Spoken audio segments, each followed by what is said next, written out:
Welcome to Refresh, where we want to produce content that will refresh your spirit, refresh your mind, and refresh your vision.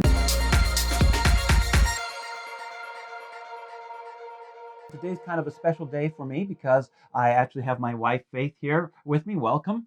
It's good to have you here. We're really excited because Faith has just released her third book called Unwavering. And how many years have you done those three books over? 3 years. Anyone who's written a book knows all the work and everything that goes into something like that. And what is so unique about your book? First of all, it's sort of like two books in one, Oh, okay. actually. So it's a coloring book with unique, hand-drawn, Wow. quite intricate coloring pages, Mhm. and then it's a devotional. But what it's meant to do is to be a um, complete experience. Right. So you can read the essay, and Mhm. then you can color the page. And as you're coloring the page, you are just kind of meditating on the truths that I brought out in the essay. So it's something that lasts longer than just kind of skimming through something and reading it. Right, So it becomes right. more of an That's what it's meant to experience, do. and as you're coloring, there's kind of this thought where you start to internalize some of the things maybe you Right. think about. Yes. That's a really interesting and unique concept, and I also think it's really unique what you're doing with the money for this as well. So can you just tell us what you do with the money when you write one of these books? Well, for my Faith Untangled and Unchained, 75% of the proceeds went to Tumaini Children's Home in Africa. Wow. They were building a home Hmm. because the government had mandated that they do that. Their home was way too small for 33 children, and they were building this home, and they needed the money, and that's what made me start it. Now they have their home built, and so the money that I send them now goes to maintaining all the different things that they need to maintain. For this one, Unwavering, the book that I just finished, it is going for not for sale. It's an organization to rescue people out of human trafficking. Wow, it's amazing when you start to uncover It's a even huge what's need. happening here in Yeah. Canada with some of that stuff. I'm just amazed at the stories that get uncovered. So that's Yeah. really going to a good cause.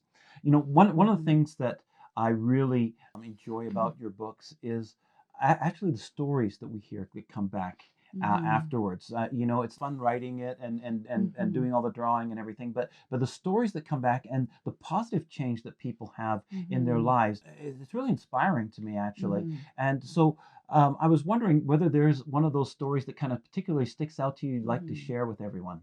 Well, the stories that I get it's just humbling to me to read. But if I were to choose one of my friends bought a few of my coloring books.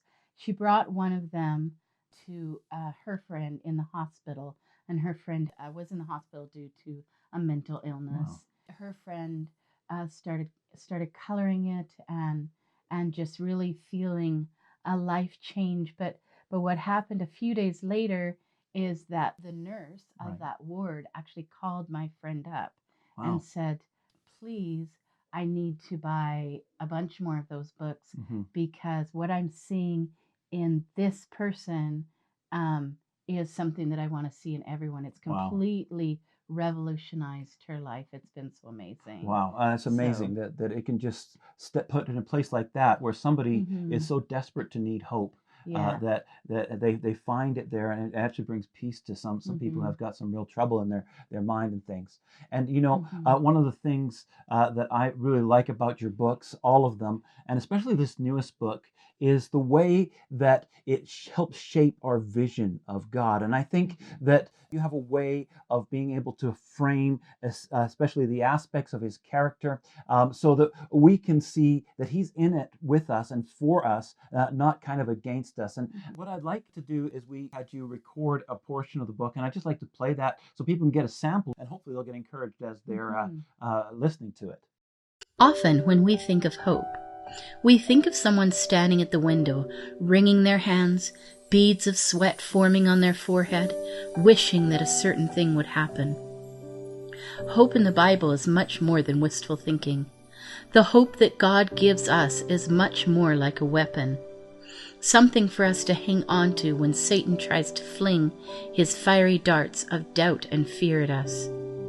In your life, Sometimes there are things that you are hanging on to. Sometimes there are things that you are hoping for with the hope that the Bible talks about. The kind of confidence, the kind of trusting, a knowing in your spirit. Maybe you feel like your life is taking an evil twist. Maybe you feel like it's going the opposite direction of the hope that you were so desperately hanging on to. Sometimes God is working a different angle. There are times when you feel that there is failure, or failure is in the works, and you don't hear the drumbeat of what is really happening under the surface. You don't see the things coming together behind the curtain, and everything just looks like chaos to you. When the cruel claws of doubt try to steal your hope, try to mangle your faith, then it's time to speak words of life into your tired soul. It's time to scream hope into your innermost being. When pieces of your world are kicked at by the storms and the strong gale force winds, it's time to lean into the strong arms of your Creator. He will put those pieces back together. He will pour healing salve into your broken skin. He will stitch up your wounded heart. Don't lose hope. Don't despair.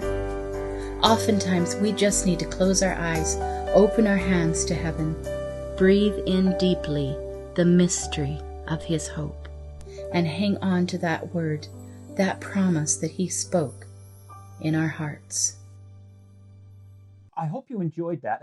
And if you did, you might even consider subscribing to this channel, or even sharing it with someone else. And make sure you hit the bell too, so that you get notifications for every time that we do actually put a video up here.